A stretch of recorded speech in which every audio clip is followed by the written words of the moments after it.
Hi everyone, nubkeks here. Welcome back to Nub Raids. And in today's video, it might be the most important video I've done on the channel.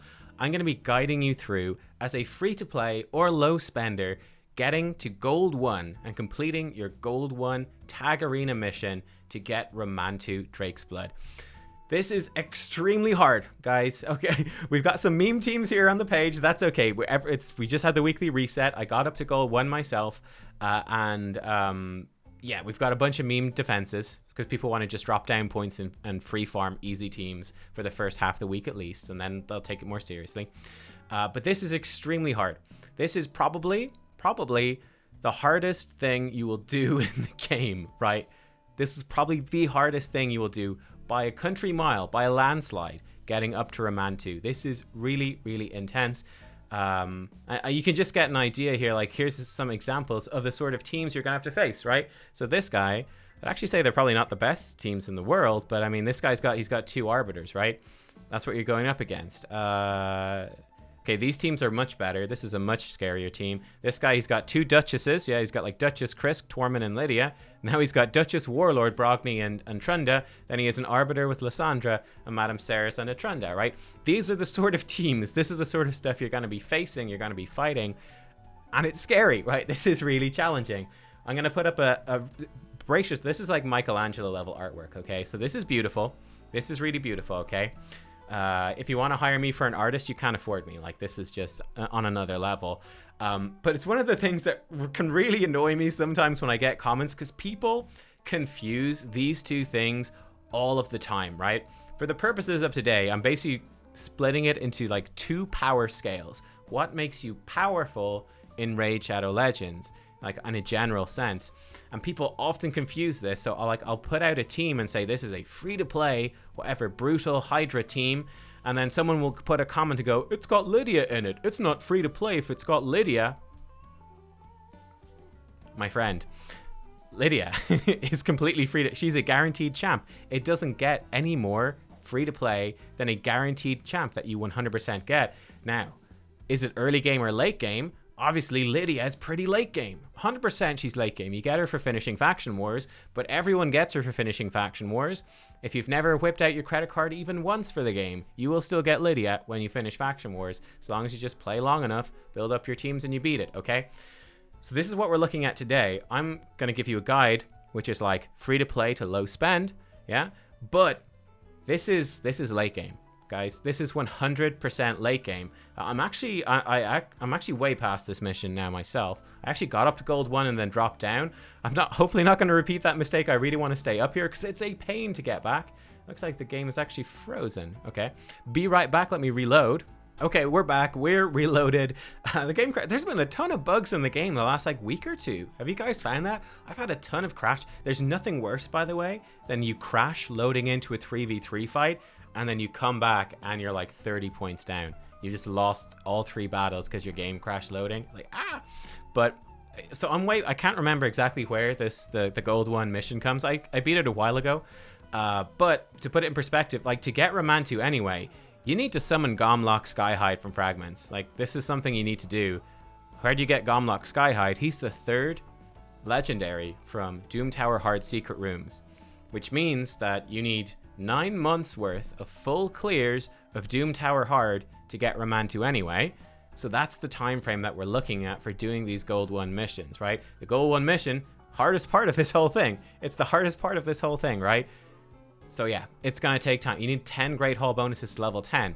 This is not something, if you're like 3 months in, you're going, hey, can I get to like Gold 1 and Tag Arena 3 months in early game? No chance. You got to be near to late game, right? So that's what we're aiming for. Most likely, I've done it about a year and a half in. And you can see my account showcase and hear all the full details. I spent like €66 total on the game, right? But I play a lot, obviously. And the reason this is so hard, if you come in and let's say that you are here, right? You're pushing into the late game, but you're not fully there yet, right? Here's where it becomes difficult, right? Because you could be fighting someone that's also free to play, but they've been playing for longer. They've been grinding for longer. They got better gear. They've earned more shards. They've got more champions. They are ahead of you. That's going to be hard for you to beat. Or maybe it's the same, but you've been playing the same amount of time as someone, but they're actually like a medium spender. They buy quite a bit of power. So they're going to be a good bit ahead of you. You can also run into potentially some people that have paid quite a lot and been playing for quite a long time as well. Like, that absolutely does happen too. And you're going to have a really tough time. This is an uphill battle. It's not going to be easy.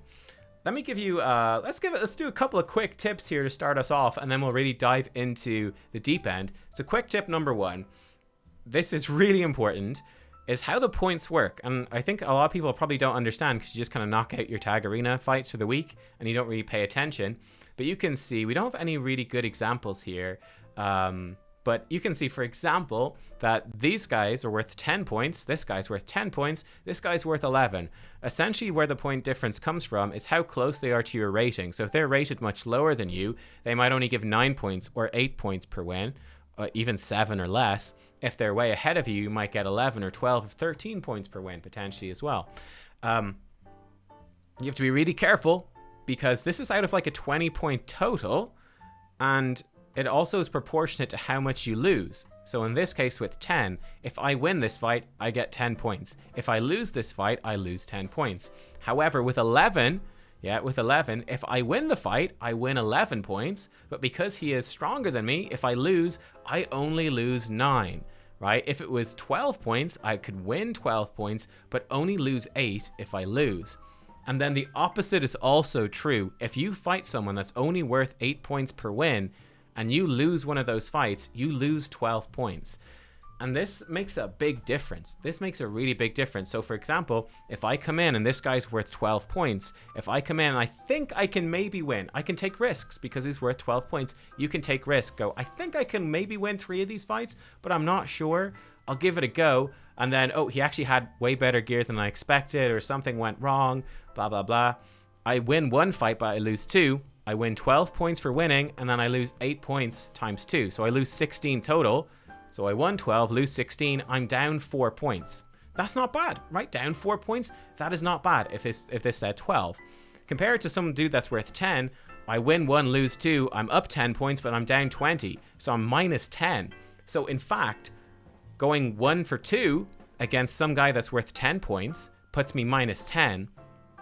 If I go 1 for 2 against people that are 12 points, if I lose against 2 people that are worth 12 points per win, and I go 1 for 2, I'm down 8 points. I'm actually not as far down after losing 2 as I would be against a guy that I only lost 2 once. That's how the points work. And then you can obviously see as well, if you fight, never, ever, ever, ever take a risky fight against someone that's worth 8 or 9 points. Like, if I go in against some dude that's worth 8 points only, and I'm not almost 100% sure that I can win, this is really bad. Like, if I go in and I win 1 and lose 2, I win 8 points, I lose 12 and 12, I lose 24, I'm down 16 points from that, which is a disaster. So never do that. Never, ever, ever, unless you're super sure. That's a big mistake people can make.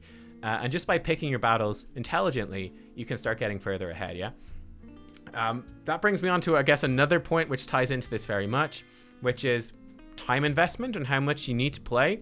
So what I did, I started off at 0 points. I was just farming at literally 0 at the start of the week for the first few days. Then on Thursday, I started to push up, right? Thursday I started to push up, Friday I started to push up, and I got into the yellow in Friday. And then Saturday and Sunday was when I pushed up into the green.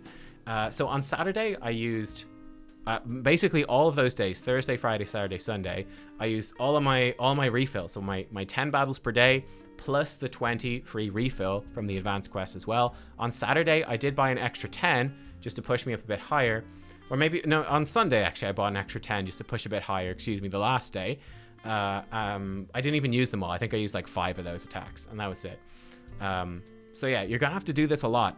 And on Saturday and Sunday, when you're pushing up into the green, you're going to want to come back regularly throughout the day. This is just something you have to do to make it easier. If you don't have these crazy OP champions and teams, you're going to have to keep coming back every half hour, every hour. Make it your priority when you're playing raid that day. Forget about everything else. You are on the gold 1 mission. You're coming in, refresh the list, go through the champions, yeah? Okay, looking through this, which are the easy fights? And the way you scan through it, go look for the highest points first. Go, okay, these guys are 13. Any easy fights in the 13? No? Okay, what about the 12s? Any easy fights there? 11s? I'll look at some of the 10s, and then I'll probably ignore the others. Come back 15 minutes later, refresh again. It's an intense thing to do. It's a huge time commitment, but it is the most effective way by far if you want to get this over with. And hopefully you only have to do this one time. I was actually lucky in a sense. I was sick this weekend, so I was stuck in my room, bored off my face with nothing to do. So yeah, it was really easy for me to do it this weekend. And then part number 3 of this as well, how far do I need to climb up into the green? And I actually did this twice because, well, I've done this 3 times now. So I actually got to gold 1 a good while ago, and then I fell out, mistakes. I tried this last weekend, not this weekend just gone, but the previous weekend. I tried it. I was a good chunk up into the green and I went to bed. And the reset for Tag Arena is at 5 a.m. Irish time. So hopefully you are in a time zone where it's much nicer for you, but it's 5 a.m. for me. So I went to sleep at midnight. I was like, you know, a good chunk up into the green. I woke up in the morning, no promotion. I've been attacked a bunch of times and actually fallen all the way down. What can you do? This time around, I was sneaky. I got higher up into the green and I set an alarm for 4:30 in the morning. That's what I did. I did it. I set an alarm for 4:30. I woke up at 4:30. I looked at my phone and actually I was fine this time. People hadn't really attacked me. So I was like, okay, this is grand. And I went back asleep and it was okay. But I got up to check if I'd fallen down too much, I could throw out a couple of attacks and climb up a bit more just to secure it. Again, the idea being I messed it up last weekend, the previous weekend, and this weekend I said, I don't want to do this again. I'm getting this done. This is what's happening. This is what I have to do to make it happen. So let's just do it and get it done and over with. The end. So that's what I did. So yeah, how many times was I attacked? Well, for me personally, if you got teams like mine, and I'll show you my teams as well, I was attacked about 6 to 8 times each weekend between like midnight and 5 a.m. So in the last like 5-6 hours, about 6 to 8 attacks on me. I won a couple of defenses, but mostly losing them because defense is really hard. So you just need to prepare for that. You want to be, I'd say, 7 or 8. Try to be at least 8 wins up, a good chunk into the green if possible. If you're going to leave that early, like 5 hours ahead of time, you want to be like 8 wins up to have a good chance to get through. If you can play right until the end of Tag Arena, then you've got a lot more flexibility. It depends on your time zone, your personal life, your commitments, what you're able to do. But yeah, that's kind of what you're looking at. Okay, let's talk about some champions next. And here's the thing, right? We're doing this, at least a year, if not 2 years into playing your game, into your raid career. By this point, you should have a lot of legendaries, okay? And it's going to be easier for you if you've been lucky enough, or if you paid a little bit of money, let's be real, and you've gotten some good champions. So the first time I did this, I had like one OP champion, which was Tormin. Now I also have Kaimar, which definitely made it easier. So like these really OP arena champions. But here's the thing, you're going to have a bunch of straight up guaranteed legendary champions that are actually top tier for arena. And for pushing this in, right, we need 12 really good champions minimum. We already have a whole bunch. So obviously Arbiter, you've got your Arbiter. She is top tier. She's going to be part of your speed teams, right? Boosting your attack and turn meter, speed aura, super fast base speed. Awesome. We have Lydia coming in as well. You should have Lydia by the time you're doing this, right? Beating faction wars is way easier than pushing gold 1 in Tag Arena. It just is. She has AoE decreased defense and weaken with strength and increased speed. Honestly, it's more the buffs that are better, and her passive is what makes her god tier for arena, I think, where she can deny enemy revive attempts, and then whenever she denies a revive, it revives your entire team with half health and turn meter. Gives her an extra turn if there's no dead allies, can revive her if she's dead. And she also has a 100 ally resist in arena battle aura. So she can be part of faster teams. She can also form the basis of resistance teams. And we'll talk about the sort of different team comps that you can put together as well. But you've got her, she is in there. Physics, I think physics would be okay, especially if you build her like fast, high accuracy. And even put her in a stun set could be good. And you just have her come in and give you like a provoke for 1 turn. It's not the best, to be honest. It's not amazing. But hey, you've got her. You will have her built almost definitely because physics is amazing. So she's an option to throw in. She wouldn't be top tier though. Now, obviously I don't have her yet, but for you guys looking to push into gold 1 throughout this year, a champion that you will have that's top tier is Mithrala. Let me put in Baron to signify Mithrala, but you know what I mean, right? So Mithrala, I can't show the things. Mithrala, she's from Hydra. It's going to take me, for example, about 3 months to get her. That's really not that bad, right? Because we're looking at, you need 9 months of clearing hard Doom Tower before you need to have beaten gold 1, right? For missions and stuff like that. So you will have Mithrala. You're going to have her. She brings you AoE Hex. She brings you an AoE Cleanse. And she's going to have crazy high accuracy and crazy high resistance because she turns her accuracy into resistance. So you can build Mithrala super fast and have her be a guaranteed cleanser for your team to help you fight things.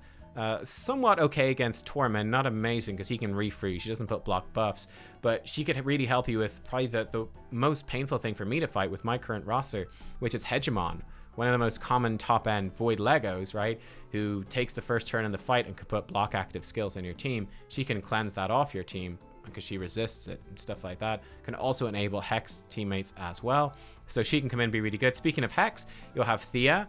Thea can be a Hex-based nuker. I've obviously got some videos on Thea. So she won't be your main damage nuker because she's Force Affinity, but she's a sometimes nuker. Sometimes she can be really, really good, but you're just going to struggle against Duchess, who's going to be probably one of your biggest defensive barriers to plow through. But in like a pure speed team, she's really good. She basically does effectively what Trunda does mostly. So pretty solid there, so long as you're not up against too many green affinities.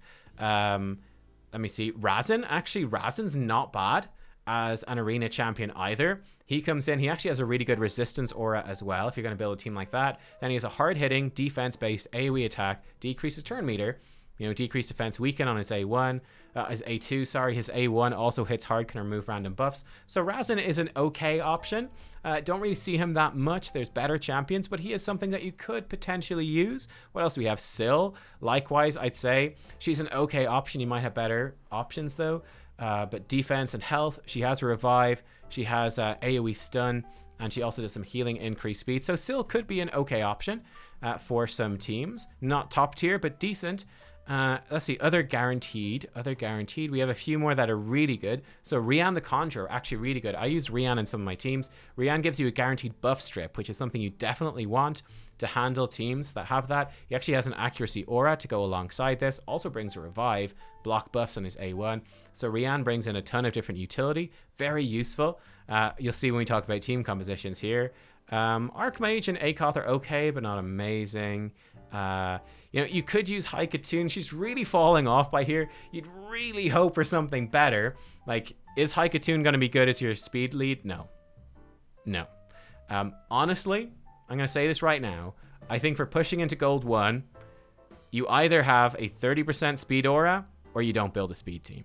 It's as simple as that. Even like the 24% speed auras, I use them sometimes as a supplement, but you're not expecting to go first, right? You're going to be outsped. That's just the way it is, okay? So forget about it. She's not going to do that, but she can come in and give you some turn meter fill. Hopefully you'd have better champions, but you could have like a double speed booster if you were confident the enemy didn't have reaction accessories. That could work. I think another big one here is Yannicka. Yannicka is really, really good as well. She gives you a Spirit Affinity nuker. You get her through the Clan Shop. She has big single target hit, gives her Veil, extra turn. And then she has an AoE attack that ignores shields. And then also does extra damage equal to removed shields as well. So yeah, she's a really good nuker for you to put into your teams too. There you go. And basically you want to take these like guaranteed champions that are really good and then combo them with the really good champions that you've pulled. So someone like Vogoth, top tier, epic, right? Why? Because of this. When he's attacked, heals all allies by 50% of the damage received, right?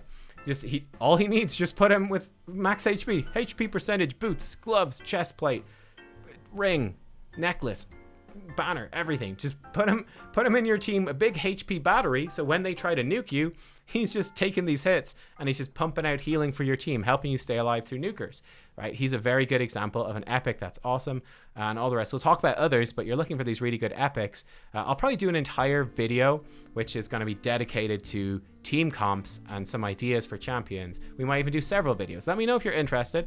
We might do several. I just want to give you some ideas here. But yeah, you're taking like your guaranteed champions plus the really good ones you pull and trying to make stuff happen. You'll be playing for about a year, so yeah, at least at this point. So you should have a year's worth of fusions done too. So that's 12 legendaries. You might have some really good ones there. So like Yoshi was a fusion. Was it from March last year? Yoshi comes in, he gets turn meter whenever enemies get a buff, then he has an AoE True Fear that increases attack and accuracy for your team. He could be a great one to put into some teams, very good. Mother Cybele, another fusion, really underrated. Now, I'm going to be bucking mine tomorrow, at the time of recording, I think actually the day before by the time this video comes out. She's going to put Revive on Death, increased defense. She's AoE attacks that can decrease speed, fill turn meter. When she gets kills, she boosts people, heals them up, all that. When she gets revived, she heals everyone, fills turn meter. She gives you a nice little speed aura. So she's really good in a defensive team.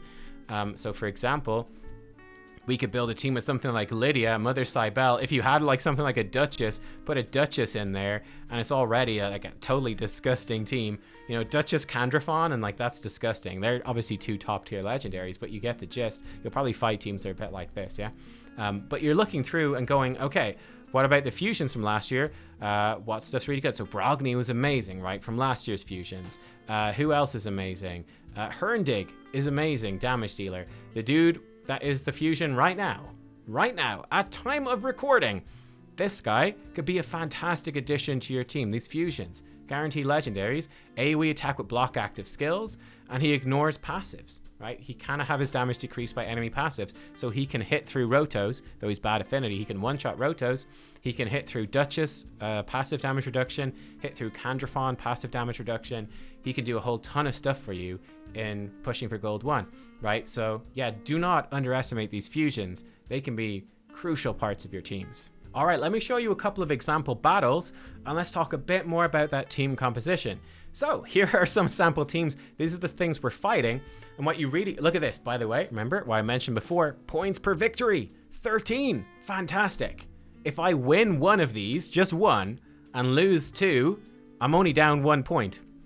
There's almost no cost to this. It's basically free. So long as I win 1, it's basically a free attempt, yeah? If I win 2 or even 3, I start pulling miles ahead in the race for gold 1. Fantastic. What are we looking to do here? Okay, so these give you some ideas of the teams that you're going to be fighting, right? So this team here, super tanky team, right? Super tanky team. They're probably going to have reasonably high resistance on Wither and Mountain King, so it could be difficult landing debuffs. You have another very tanky team here. Ursuga, obviously her passive reducing all critical hits by 30% redirected to her. Sir Nick puts unkillable shields on his team. Vogoth healing them. Brachus revives on death. I actually think this is a pretty weak team. I've put in one of my weakest teams. And then we've got like a fairly traditional speed team here, where speed boost, decreased defense and weaken, AoE CC, a +3 Astralon, and then massive nukes from Leorius. And you can see the teams I put against them. And what you're trying to do here, guys, offense is your strongest point. I've actually done something here I normally try to avoid. So, how do you beat a super tanky team like this? What is your win condition? Oftentimes, the easiest win condition is like a big single target nuker. So what am I bringing up against it? My theory here, I've got Lydia for resistance aura, then I've got a fairly high resistance Brogni, a very high resistance Demitha, and then a Mortu Macabre. Okay, so how does this work? Well, let's just dive in and let me actually show it to you. Let's see the fight starting here. Funny thing is, Mortu Macabre is like a hard counter to Brogni, in my opinion, because Mortu Macabre, every time he takes damage, there's a 20% chance to unlock his secret skill, Peril. And Peril ignores shields, defense, and also blocks revive if he kills someone and it hits really hard. And every time that Brogni reflects damage with his shield, it gives you like a tick with Mortu. There he goes, Mortu, bam, fires off the Peril, picks off Krisk. And now this team, this is not a quick team. I'm not killing anyone quickly, but we're going to kill them relatively consistently. We've got increased speed and strengthen from Lydia. That's the main thing she's here for. In fact, I should really re-gear my Lydia. You can see Mountain King, by the way. Mountain King does the same thing that Mortu's doing. He's going to one-shot people with really high damage. Another great champion to put in here would be Rotos, for example. If you don't have those, it starts to get a lot trickier, right? Epics that can one-shot are generally going to be squishier, or there's other legendaries like a Krutraxa could maybe work, but she's very squishy. Candrafon can work, and he's actually pretty tanky legendary. Something like an Inquisitor Shamail can one-shot somebody, but he's very squishy. You can see right there my dude doesn't quite kill him, the Mountain King. But you see the idea of how this team works. But yeah, Demitha, she's giving us block damage. She's doing tons of healing. Brogni's giving us block debuffs and shielding. And we're basically, the purpose of these 3 champions is just really to keep us alive and keep our team rolling and undebuffed. And then we're just hoping for Mortu to proc his peril and kill them. If somebody dies, there's always the chance that Lydia revives them if one of them tries to revive. Now, there's no one to revive in the enemy team, but you can sort of see the idea here. Downside of this is Mortu's very random. Compared to a Rotos or a Mountain King, he's very random. The benefit is that if you get lucky and he procs block revive, you can start killing people. So we skip way ahead. We do eventually kill them. We start getting some perils. Boom, we've killed them off. You see, this is, I mean, I think this is quite funny because this is most of the fight, right? This is 3 minutes in, right? So we're way in. Now we've got team 2 with Mother Cybele. I'm going to have a guide on her soon. Bucking her this DVC. We've got Vogoth in there as well. And then this team is obviously super OP because of Torment. So Torment is one of those OP characters. Torment, whenever someone gets buffed or turn meter, has a chance to freeze them. So I'm looking at this enemy team and going, they're not really going to have any much resist on Brachus is the main threat here. Is Brachus going to be built with high resistance? No chance. No chance. So Brachus is super vulnerable whenever he gets buffed to being frozen. Same thing, Sir Nicholas puts out quite a lot of buffs, so he should be fairly vulnerable to being frozen. That's actually probably bad that Mother Cybele swapped health with him. It's okay. Brachus, again, you can see the poor lad, he's frozen, but he's procced his unkillable. He's got swift parry as well, but no worries. And we take him down. You can see, like I said, this team that they have is actually pretty bad. Their kill threat is relatively weak. Like, all we have to do here is survive through Brachus. So I've got a really tanky team, and I don't really feel like I need a reviver. We just survive through Brachus, and once Brachus is dead, the threat is very much mitigated. So, like, we'll come through. And Tatura Rhymehide actually hits really hard. He's like... Okay, we didn't hit very hard right there, did he? He didn't hit super hard there. Tatura, kill someone. I don't know. His A1 also hits hard. Case in point, 32k against a Sir Nick, not bad. And then we wear them down. So that's the idea right there. That was a pretty weak team from them and a reasonably interesting team from me. And then the final fight, as you can see, is a really quick one. So this is against the speed team, and you can see here's the problem. They outspeed me, bam, and we're dead. So there we go. We also have a loss right there. We got absolutely smashed on that last fight. This is something I don't normally do. I normally don't like to send my speed team against their speed team. Who wins this fight between these two? It's very simple. Whoever goes first wins the fight. Whoever goes first wins the fight. Am I guaranteed to go first? No. I mean, in most cases, it depends on your gear. It's probably a 50-50. Hey, a 50-50 to win is pretty bad. I don't want to take a 50-50 to win. I want to be much more certain than that. In this case, I didn't really have any options, and I was very confident about these first 2 fights. Very confident with my team comps there. But yeah, I don't want to do it. And my Arbiter's really slow. My Arbiter, by the way, about 330 speed. And I lose most speed races. When I fight other Arbiter teams, 9 times out of 10, at least, I lose. 330 speed, not enough. I'd recommend probably about 350 speed on your Arbiter before you can be confident that your speed is at least similar to theirs. I don't know if you'd win most of the time then, but I can tell you for a fact 330 is too slow. But this is Tag Arena. And the great thing about Tag Arena is that most of the time, we don't have to put our speed team against theirs. We can come up with other solutions, other ways to handle it. Let me show you some other fights. Okay, perfect. So we're going into this fight. I have it paused here. This is what I call a meme composition, okay? So I think you really have three sorts of compositions. Right, let me actually show you this first, and then you get to see it in action. We've dropped a bunch of points since we last looked. That's hilarious. You've got a speed team. So in my opinion, the best sort of speed team these days, the big problem with speed teams where you have a double speed booster. So let's say I go in with Arbiter, then Alanicus comes in. Alanicus does an ally attack and fills our turn meters 30%. So 2 speed boosters. Let's say I decrease their defense and weaken them, right? Speed boost again, and then I nuke them with something like an Ethos. What's the problem here? The big problem is reaction accessories. Okay, that's a huge issue. Each reaction accessory someone has, 25% to turn critical hits into normal hits. So what happens, I blow all my load here. What if their team is a bunch of reaction accessories? And then, hey, well, I just blasted everything. And now I'm sat here, my pants around my ankles. And we're about to have a real bad time because they're going to absolutely destroy us. So that's a big problem. So this, one of the most common teams that I use here, this is, again, a bit cheeky. I'll talk about more options in the other video. We do a team comp video. I usually throw in Prince Kaimar, who comes in I have him running really fast. He does an AoE attack that buff strips and puts sleep. We let them sleep through their turn, waste their reaction.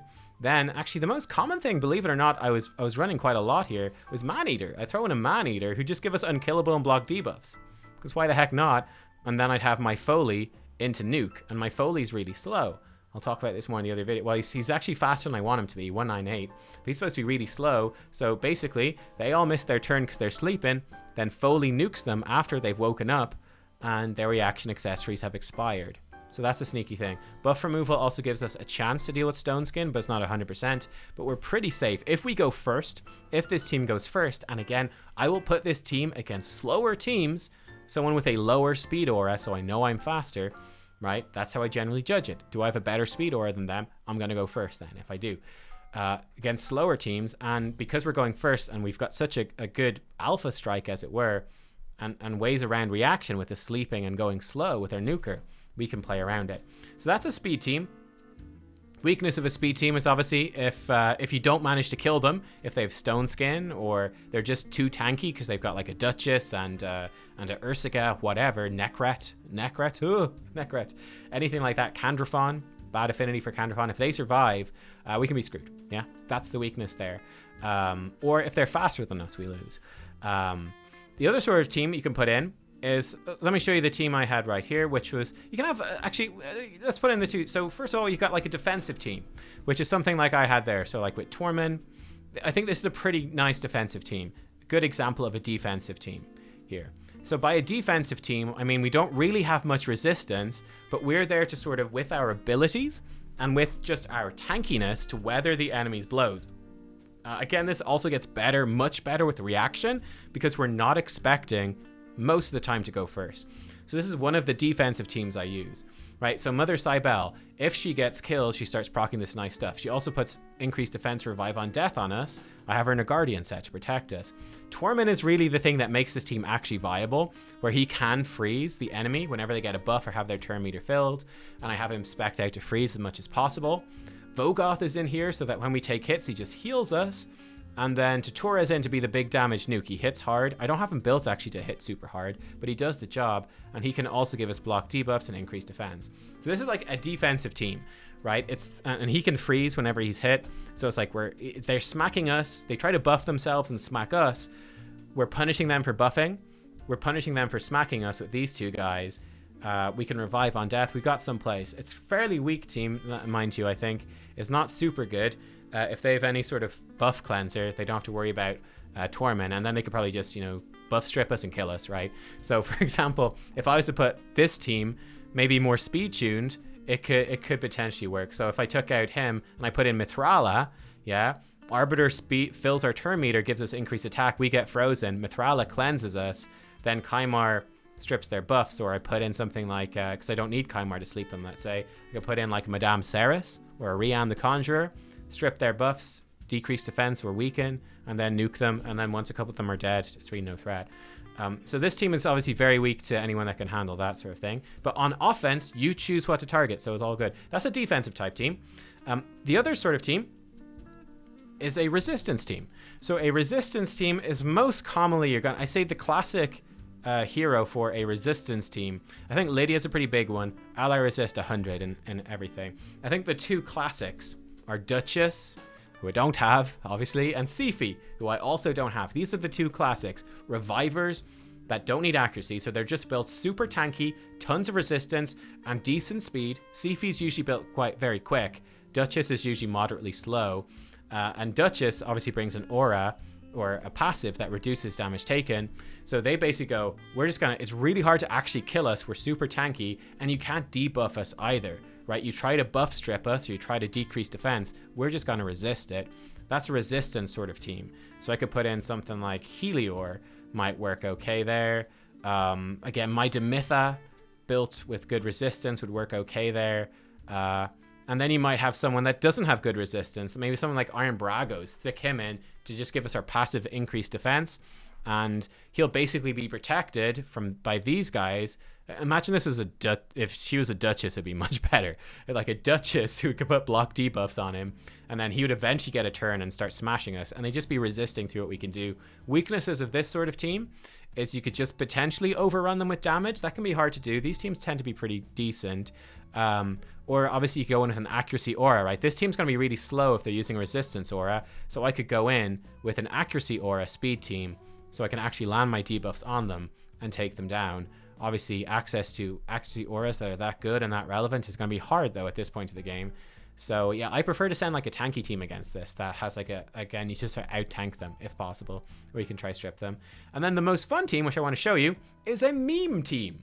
The meme teams. So, a meme team, Torment actually can be part of meme teams. Meme teams are like, this is your easiest way to win. This is your easiest way to win, which is you're going to take something that needs a really, really, really specific counter, and if you don't counter it, you're kind of screwed, right?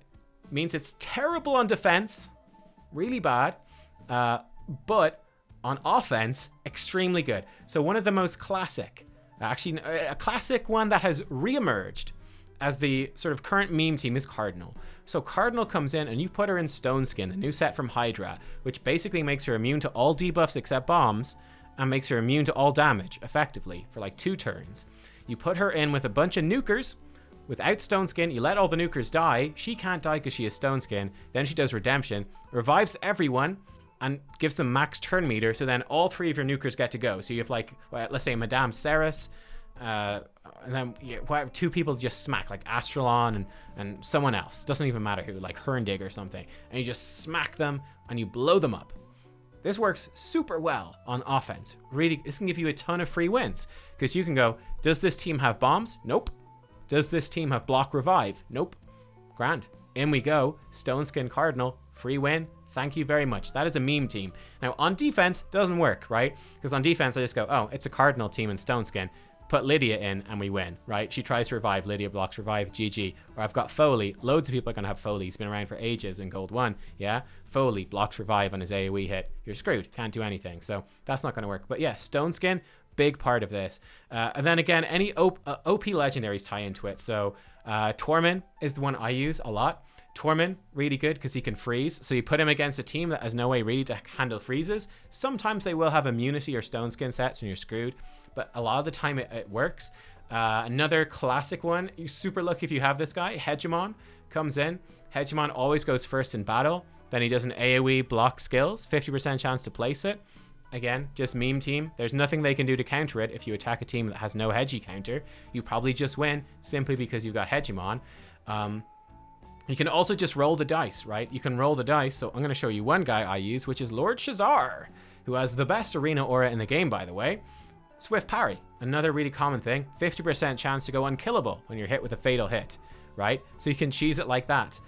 Or another favorite I've got in here is Retaliation Skull Crown. Chance to counterattack when hit with no speed and just as much damage as possible. She's actually kind of weak right now. I really needed to roll this. I had to steal her gloves off. So that would have made my my pushing in the arena this time easier. Ran out of silver and I had to steal her gloves for, I think for Thea. So she doesn't have good gloves. But yeah, so look, here's a meme team in action. So what do we have going on here? Look, this is a fairly typical team. Look, they've got Arbiter, Lysandra, Madame Ceres, and Trunda. This is like the de facto best old school arena team. Super easy win if they don't have immunity gear, because Torment is just going to freeze them when they take moves. When they kill Brachus, if they kill Brachus, Brachus revives and then will nuke Arbiter and kill her. Whenever they hit Skull Crown, she's a chance to counterattack. Actually could build her with more resistance because Trundas will sometimes stun her. And then he has Swift Parry. So we got a number of different ways we can handle this. There we go, we froze them, we take our turn, he kills her. And yeah, this team just flops over because we've got a meme. We've Torment. We can make a meme team. That's a hardcore meme team. Again, here we've got my tanky team versus their tanky team. This time with the Rotos. I don't win all of these, but you know, we got a decent chance here with the champs we have. It really all comes down, unfortunately, to luck with Mortu. It's also much easier if they've got Brogni because the shield's proccing his thing. But this probably goes on for 10 years. Yeah, they're reviving. Goes on for ages. Do we win this one? Looks like we might. Okay, we won it in the end. It took ages, but we won it. Then we come into the final battle. Oh, this was a fun one. Look, for this one, Didn't even use. Oh, this is a really fun one. Look at this. Okay, so look at this one. Didn't even use my Arbiter in this set of 3. We've got double Hegemon, Lydia, and Mashald. Really nasty for this team. It's a team you've seen before. My 2 Fusion champions, Vogoth. And I've got a Helior in Stone Skin. The memes are coming. Well, this is sort of a meme team. This is more of a tanky team, a resistance team. It's sort of a merge between them. Sort of merging all these different concepts. So it's like, yeah, they're nuking the crap out of my team, but Helior is not taking any damage, and they really weren't able to hurt me too much. And now I've got block revive, though Mashald will be a problem. We're gonna A1. Apparently this Mashald is really slow. I guess. Oh, he must. Did he miss a turn? Not sure. But now Helior can full cleanse my team, and he's gonna put that back onto Lydia. Thank you very much. And he smacks her. Thank you. Video on him coming soon. I just don't have enough legendary bucks. And then we nuke them with Tatura. Pretty nice, right? Pretty nice. So we can't do. Oh, can we see the stats? Yeah, we can see the stats right there. I'm slightly in the way. But yeah.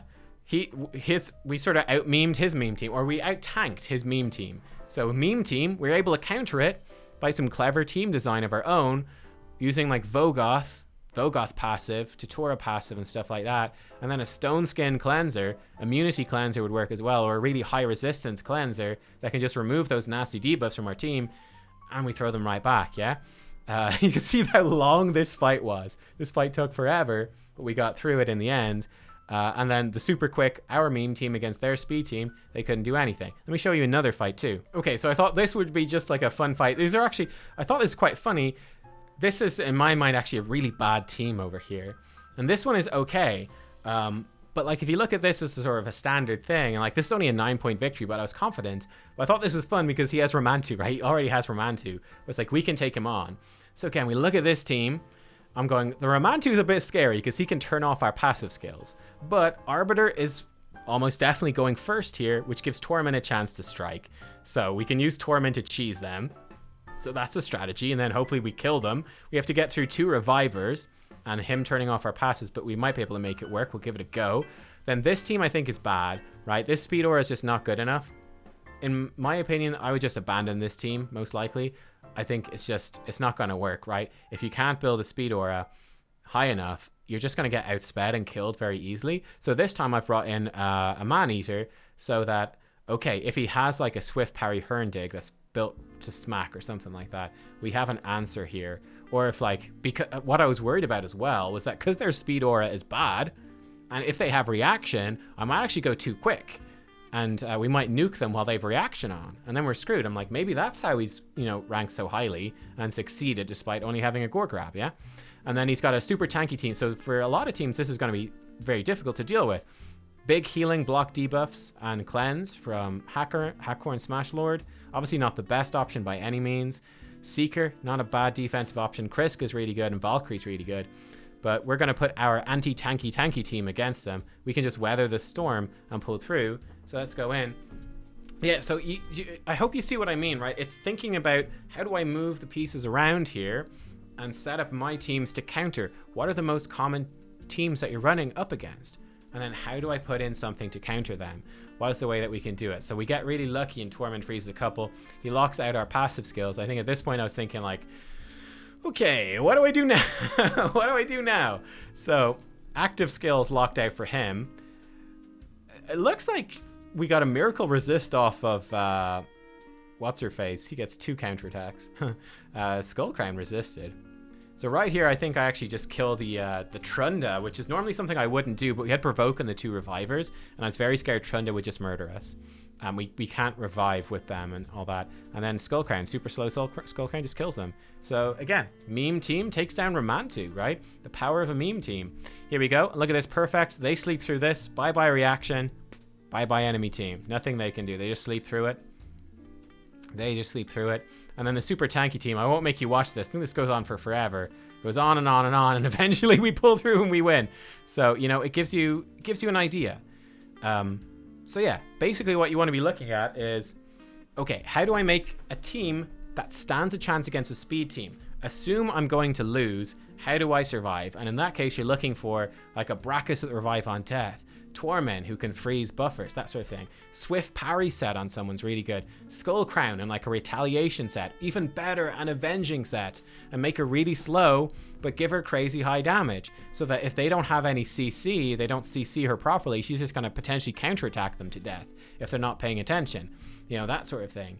How do I deal with a really tanky team? Can I nuke through? Can I out-tank them?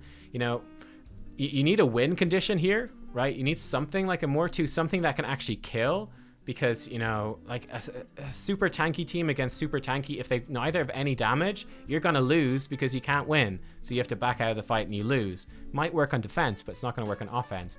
How are you going to take down a super tanky team? Use your speed team to knock out an easy team that's slower than you. My speed team could probably also have killed this team really easily, right? We go first, we put them to sleep, they sleep through it, and then we blow them up and they're dead. That would also work too. So this is, you know, I think a couple of questionable defenses right there.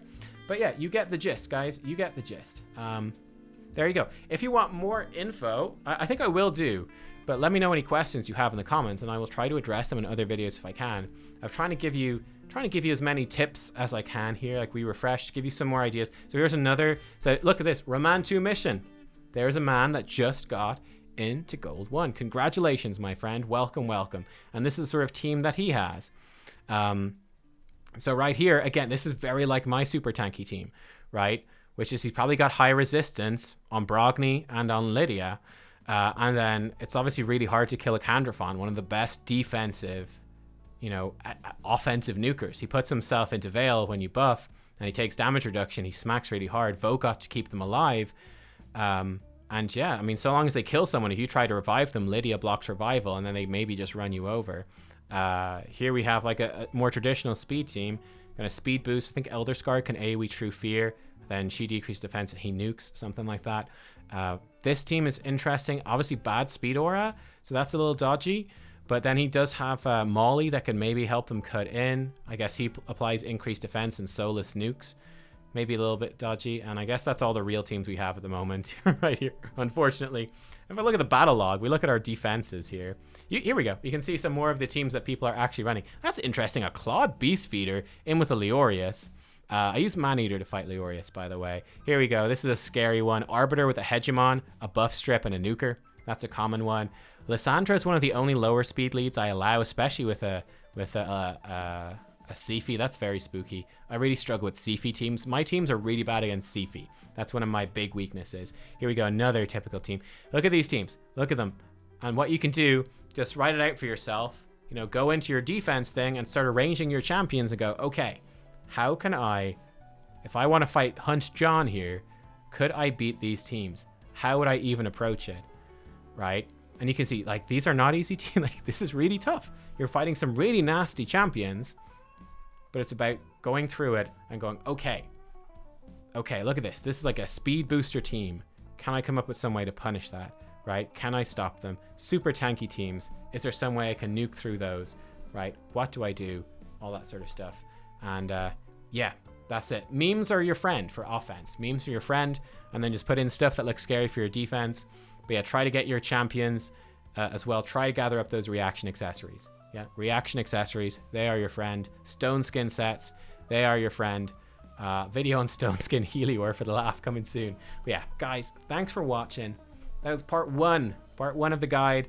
We'll see. I have no idea what sort of questions you guys have, so let me know what I can do to help and any tips, and we will see. But yeah, brace yourselves, because this is the hardest thing you will do in the Ramantu missions by a mile. All right, see you next time. Bye bye.